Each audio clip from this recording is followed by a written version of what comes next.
Le Barça vient d'enregistrer une très grande perte avec le départ d'Inigo Martinez à Al Nassr en Arabie Saoudite. En 2024-2025, Inigo Martinez a incarné au FC Barcelone un profil de défenseur central capable d'influencer autant la construction offensive que la solidité défensive de l'équipe. Si on regarde les statistiques avancées, il est deuxième sur les passes progressives, ce qui témoigne d'une qualité rare, c'est-à-dire la capacité à casser les lignes adverses depuis l'arrière. Dans une équipe où la relance courte est un principe fondateur, Inigo Martinez a su alterner jeu au sol incisif et ballon long précis vers les ailes. Cela a permis au Barça de gagner des mètres rapidement et d'attaquer des blocs adverses déjà désorganisés. De plus, il termine deuxième en termes de passes dans les derniers tiers adverses et premier en distance parcourue avec le ballon. Preuve qu'il ne se contente pas de jouer vers l'avant par la passe, mais il n'hésite pas non plus à porter le ballon pour créer du danger dans le camp adverse. Ce double registre l'a rendu précieux face aux équipes pressantes, en soulageant les milieux comme Pedri et en forçant les attaquants adverses à reculer. Si on parle de son impact défensif, Inigo Martinez s'impose comme le premier en termes de dégagement. C'est un indicateur clair de sa présence aérienne et de son sens de l'anticipation.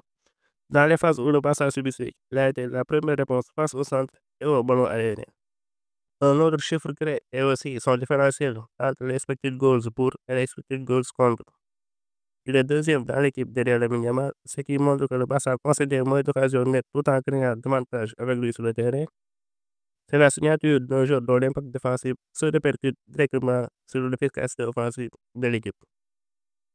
Il a aussi un rôle discret mais décisif offensivement parce qu'il est troisième sur le ratio but par tir cadré, ce qui prouve que lorsqu'il a eu l'occasion de frapper, il a su être réaliste. Et c'était souvent le cas sur les coups de pied arrêtés où sa présence a véritablement pesé.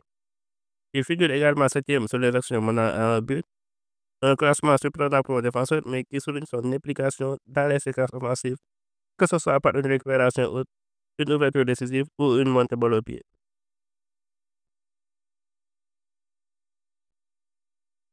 Inigo Martinez était aussi une pièce maîtresse du Barça dans le Flick grâce à sa maîtrise du hors-jeu.